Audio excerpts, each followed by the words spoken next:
Gretchen Barreto at Atong ang magkasamang lumipad patungong ibang bansa. OMG!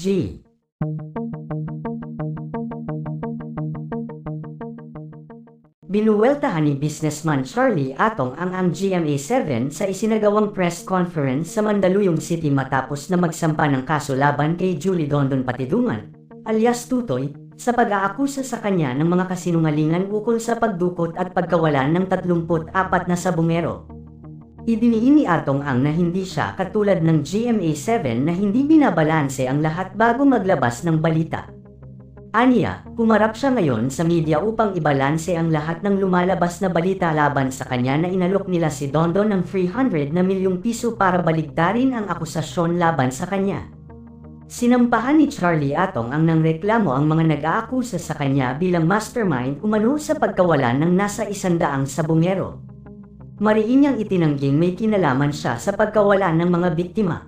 Samantala nanawagan naman ng tulong si Patidungan sa aktres na si Gretchen Barreto, "Tulungan mo ako na maging ikaw ang second witness." Ito ang panawagan ni alias Tutoy sa aktres na si Gretchen Barreto na sinasabi niyang may kinalaman din umano sa pagkawalan ng mga sabungero.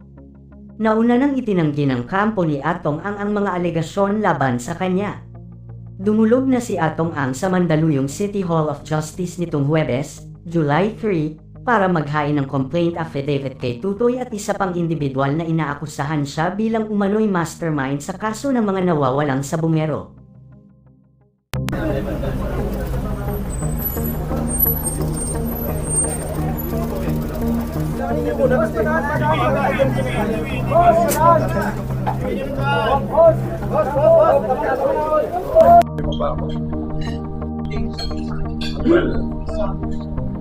Yun ang nasabi ko na doon, mag-isip ka doon. Kung ano man ang mga, huwag ka na magsinungaling. Tinuring kita parang anak ko eh. Hindi ko alam na ganyan ka kasama, pati ako papatayin mo pa, kikidnapin mo pa ako.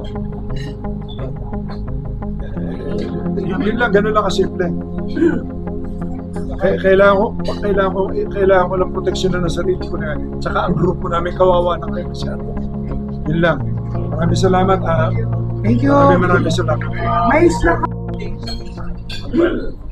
Samantala matapos nga maghain ng kaso laban kay alias Tutoy ay usap-usapan na spotted kagabi si Atong ang kasama si Gretchen Barreto na dawat din sa mga binibintang ni alias Tutoy na sila ang mastermind sa pagkawalan ng mga sabungero.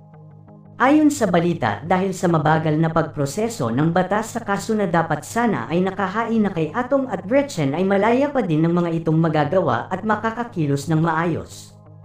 Kaya naman mabilis ngang nakalabas ng bansa si Atong at Gretchen. Tila nga tatakasan na ng mga ito ang mga binibintang sa kanilang dalawa ni alias Tutoy ayon sa mga netizen.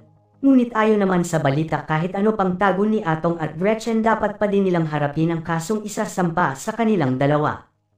Hindi umano maaaring takasan ni Gretchen at Atong ang lahat ng ito dahil sobrang kontrobersyal nga ng kasong kanilang kakaharapin in the future, at kung mapatunayan na sila ay tunay na may kasalanan at kinalaman sa mga nawawalang sabungero ay tiyak na panghabang buhay na pagkakakulong ang kanilang kakaharapin sa batas.